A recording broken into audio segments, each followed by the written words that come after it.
Merci.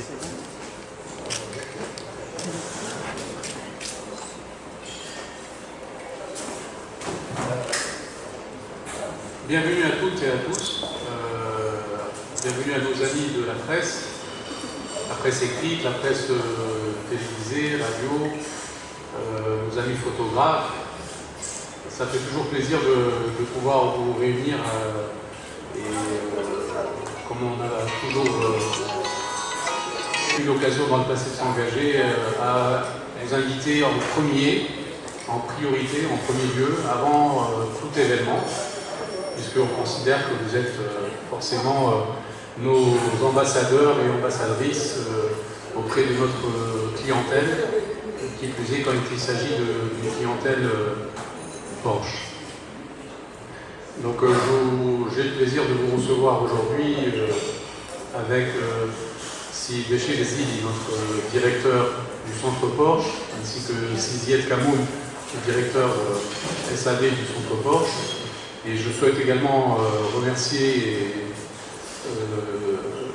et souhaiter en même temps la bienvenue en votre nom à M. David Peridi, qui est donc le responsable marché de la région Maghreb et qui nous fait l'honneur d'être parmi nous ici, ainsi que M. Christophe Perdry, qui est également pour la partie SAD, est en charge de la région et qui nous fait l'honneur également d'être parmi nous. Je souhaite également remercier l'équipe de Dominique de Ponce, qui avec son équipe, Richard et Stéphane, va nous aider pendant ces 4 jours à organiser pour vous et pour nos clients la possibilité donc d'essayer un certain nombre de nouveaux modèles qu'on vous détaillera plus tard. Avant tout, ce que je souhaite également vous dire, avant de céder la parole à M. Zidi, c'est que nous souhaitons que ces Clinic Days, l'objet de cet événement, devienne un événement traditionnel et j'espère annuel. Il est de coutume dans les centres Porsche par le monde d'offrir à nos clients au moins une fois par an, ça pourrait pourquoi pas se reproduire plusieurs fois, mais au moins une fois par an des Clinic Days. En fait, il est de coutume qu'à un certain âge, on nous dit qu'il faut faire un check-up. Donc c'est afin de veiller à ce que notre santé et qu'on se porte bien. Sauf que généralement le check-up on le fait rarement, ou alors que quand on est acculé à le faire, parce que ça prend du temps, ça coûte de l'argent, et puis en plus on a peur de découvrir des choses pas forcément très bonnes. Mais ici, c'est un check-up de votre véhicule qu'on propose à nos clients, de leur véhicule, et c'est un check-up gratuit. En même temps, ça leur permet au moins d'avoir un contrôle sur plus de 111 points pour leur permettre de connaître effectivement l'état de leur véhicule. Qu'il s'agisse de clients qui ont acheté des véhicules récemment, mais également pour ceux qui ont des véhicules plus anciens. Donc c'est l'objet de ces Clinic Days.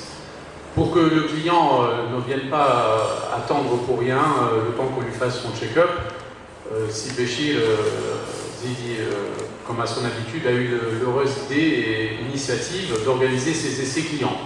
Et donc pour ces essais, il va permettre à vous-même aujourd'hui et puis à nos clients à partir de cet après-midi d'essayer la nouvelle 911 Carrera 4S. Je peux vous dire que je l'ai essayé ce week-end et c'est vraiment des sensations fortes. En plus, quand vous allez être accompagné de pilotes professionnels, ça va être encore mieux. Ainsi que la Cayenne GTS, le Boxster S et également la nouvelle Panamera qui sera donc essayée en version diesel. Mais en même temps, dans le showroom, en plus des modèles que j'ai cités, vous allez pouvoir découvrir également la 911 4S, la nouvelle Panamera Executive 4S longue, et également d'autres modèles, notamment des modèles que nous avons customisés avec T-Cart. Voilà, donc je vous remercie encore une fois. Cela nous fait plaisir de vous réunir et de vous avoir avec nous, surtout quand il s'agit de vous donner ce plaisir de pouvoir monter dans une Porsche Donc j'espère que vous allez en profiter. Je cède maintenant la parole à Sidi Béchir avant qu'il puisse vous laisser également avec M. David Peridi qui va nous faire une présentation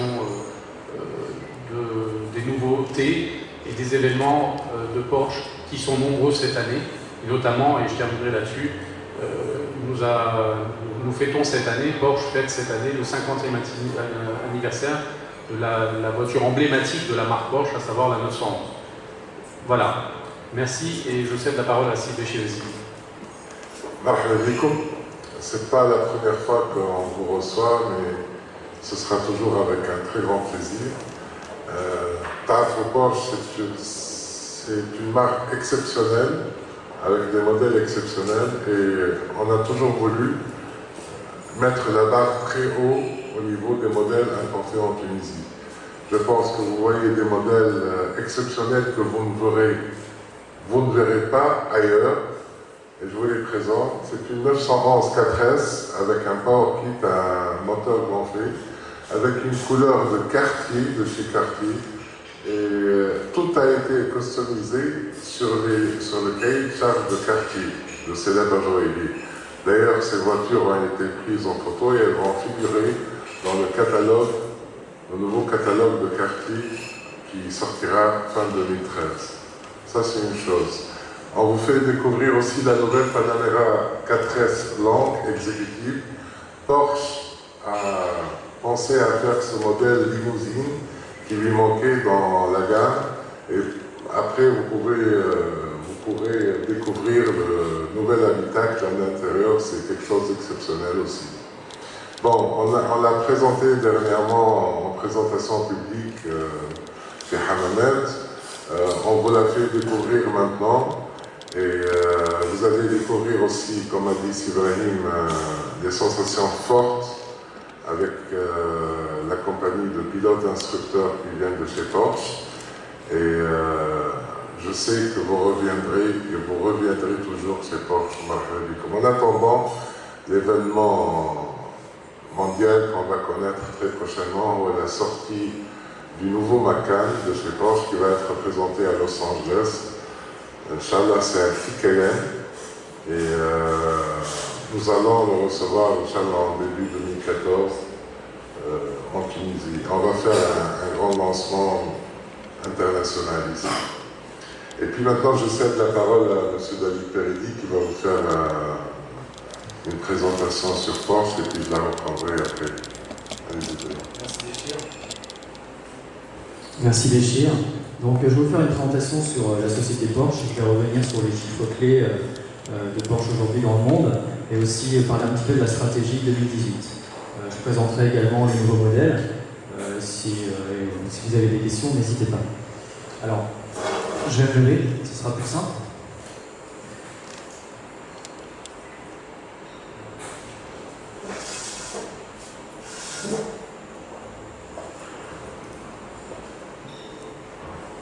Alors, pour commencer, je vais parler de l'histoire de l'entreprise. C'est bien de revenir sur les dates clés de Porsche pour un peu se rappeler quelles sont les années phares de la marque. Alors, le bureau d'études Porsche a été créé en 1931 et c'est ce qui a permis notamment de développer la coccinelle. En 1948, il y a eu le premier Roadster, la 356, la première voiture baptisée Porsche. En 1963, comme l'a dit M. Ibrahim, la voiture 911 a été lancée. Donc aujourd'hui, en fait, c'est 50 ans. La petite anecdote, c'est que cette voiture devait s'appeler la 901, et en fait, tous les noms de modèles avec un 0 au milieu avaient été déposés par la marque Peugeot.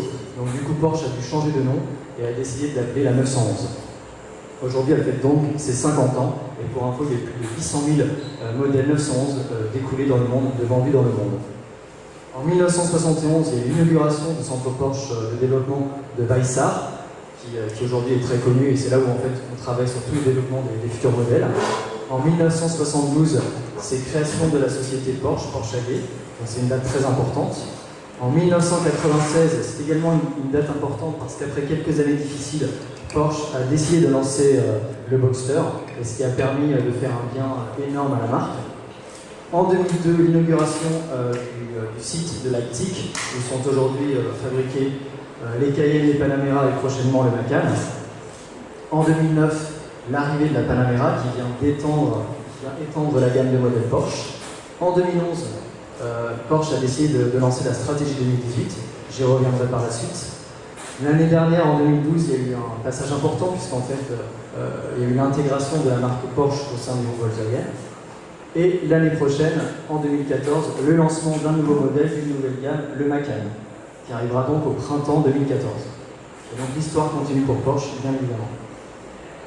Je reviens sur la structure de participation dans le capital pour Porsche, pour bien vous expliquer comment aujourd'hui est structurée la société. L'ancienne structure était faite de la sorte. Porsche appartenait 100% à une holding qui était détenue majoritairement par Porsche SE et qui était détenue à 49,9% par Volkswagen. Aujourd'hui, Porsche est toujours détenue par cette holding, mais qui est détenue à 100% par Volkswagen. Volkswagen, lui, est toujours contrôlé par Porsche SE. Porsche SE, c'est les familles Porsche et Piëch qui sont donc actionnaires majoritaires au sein de la société Volkswagen. Donc le fonctionnement de Porsche est identique à celui d'une marque Audi, c'est-à-dire en complète indépendance, mais sauf qu'en termes juridiques, en structure de capital, il y a des légères différences. Alors Porsche, c'est une marque solide, telle que l'a expliqué, telle que l'a dit Thierry Porsche au début. Au début, il regardait autour de lui sans parvenir à trouver la voiture de ses rêves. Il a donc décidé de la construire lui-même. Et en fait, finalement, aujourd'hui, cette maxime s'applique encore, continue d'exister. Porsche est toujours à la recherche d'exclusivité, de voitures hors du commun qu'on ne trouve pas autour de nous. Et je pense qu'avec la 918 notamment, qui va arriver aussi l'année prochaine, Porsche y arrive encore et continue cette marche en avant. Bon, ce slide est un petit peu lourd, mais c'est juste pour vous expliquer que le constructeur de voitures Porsche aujourd'hui a un objectif, c'est de développer, construire et vendre des voitures de sport de qualité à la pointe de la technologie. Donc à chaque fois que Porsche se lance dans le sport automobile, le but derrière, c'est de pouvoir développer des caractéristiques qui sont applicables sur les voitures de série. Donc ça fait que les voitures de sport, on le sait aussi en compétition, sont remarquables, puisqu'on gagne quand même beaucoup de compétitions, mais aussi elles sont ensuite déclinées sur les voitures de série qui en font des voitures uniques. Donc les performances de l'entreprise Porsche sont au niveau de nos modèles, donc on est toujours dans la recherche de la performance et du succès. Donc cette stratégie 2018, pour vous la résumer, parce qu'elle est très importante aujourd'hui, cette stratégie 2018, elle a pour objectif de vendre plus de 200 000 voitures dans le monde en 2018. Donc sachant qu'aujourd'hui on est aux alentours de 140 000, donc c'est une vraie stratégie, et qu'il y a quelques années on ne dépassait pas les 100 000. Donc en moins de 10 ans, la stratégie de Porsche est de doubler ses volumes, toujours en gardant à l'esprit d'avoir une forte rentabilité. Porsche aujourd'hui est la marque automobile la plus rentable dans le monde, et donc notre objectif est bien évidemment de garder cette rentabilité. Mais sans laisser le client de côté. Notre objectif, c'est que le client qui achète une Porsche aujourd'hui soit reçu de façon remarquable et exclusive dans le centre Porsche, que ce soit dans les showrooms ou dans l'après-vente. Donc aujourd'hui, on le dit encore en Tunisie, un client Porsche est un client exclusif qui est traité différemment, qui est reçu de façon remarquable, et on a envie qu'il reste Porsche, qu'il reste dans la famille Porsche. Alors, toute la stratégie a été faite autour de valeurs qui sont pourtant contradictoires, comme la performance et l'usage au quotidien. Vous pouvez prendre une 911 pour aller acheter du pain le week-end et l'après-midi, par exemple, aller faire du circuit avec cette voiture. C'est la force de cette 911, on peut l'utiliser tous les jours. Design et fonctionnalité. On travaille sur des voitures qui sont très belles, mais le design a toujours un rôle important dans le développement de la voiture. Chaque chose qui est pensée, chaque chose qui est développée a un intérêt technique derrière. Exclusivité et notoriété auprès du public. Notoriété parce que tout le monde, étant petit, rêvait de rouler en Porsche. C'est la force de cette marque.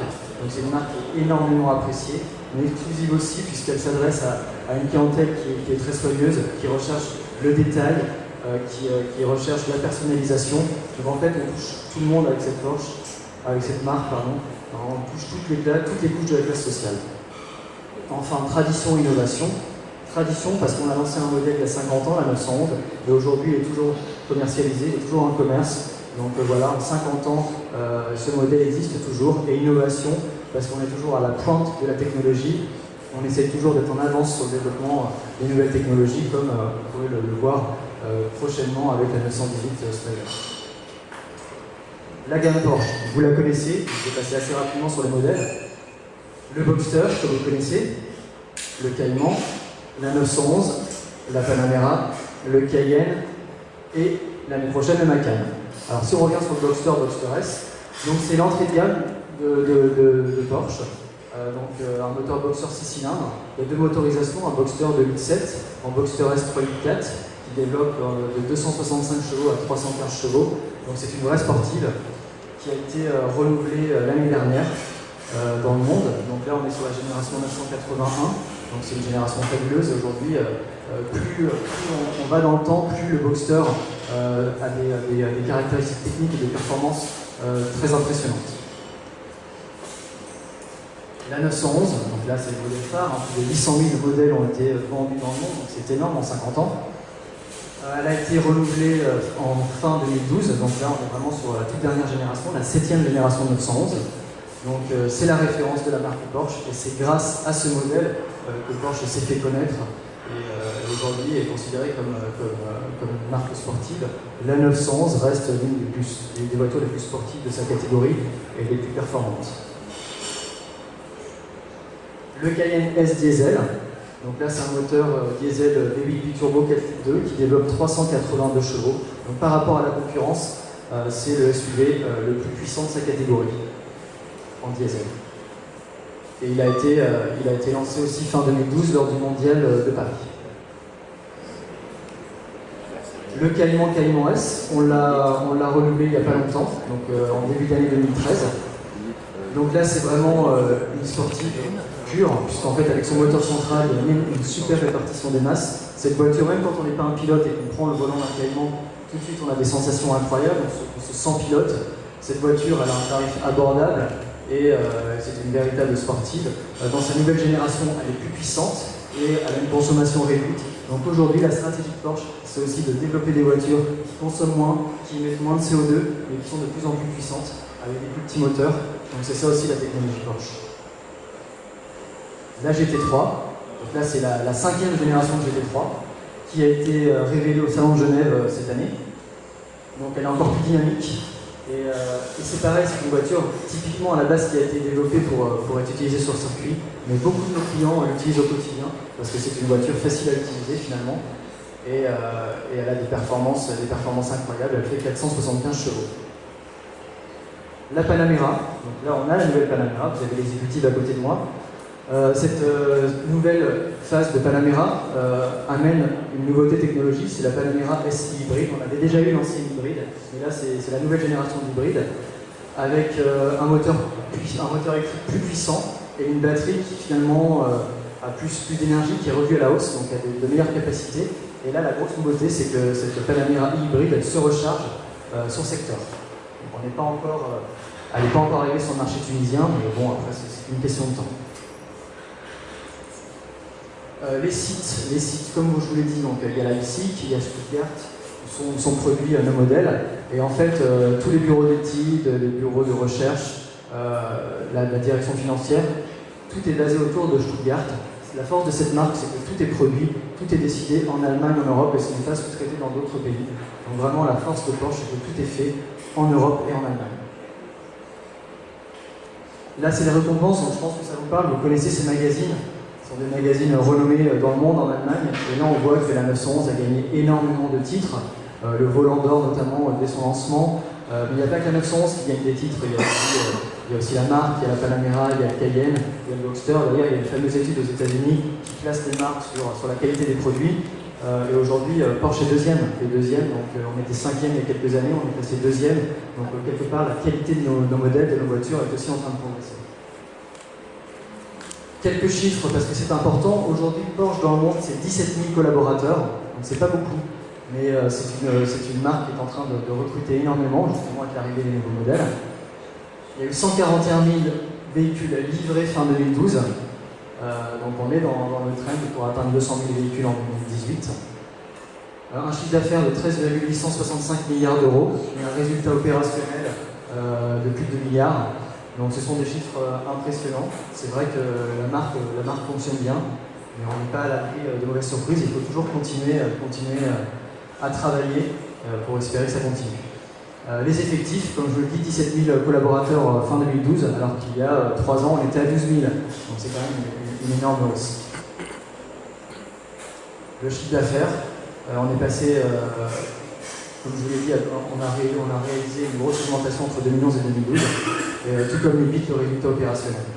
Donc on a une marge opérationnelle de 18%, donc c'est quand même très impressionnant.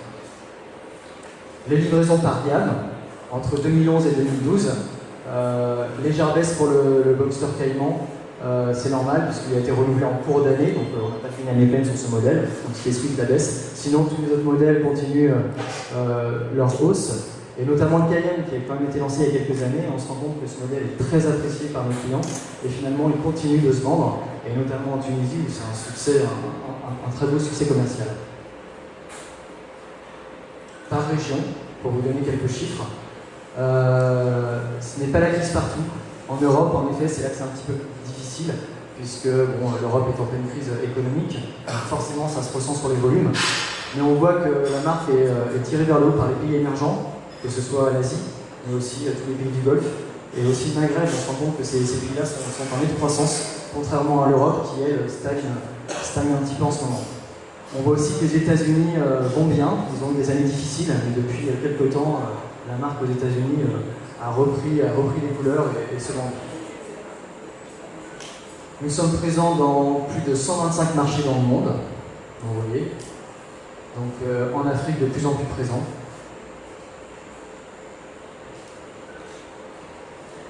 Et pour terminer, je voudrais parler de l'engagement social de Porsche. Et aujourd'hui, ça a du sens parce que ce n'est pas uniquement au niveau allemand, au niveau international que Porsche s'engage, mais c'est aussi au niveau local.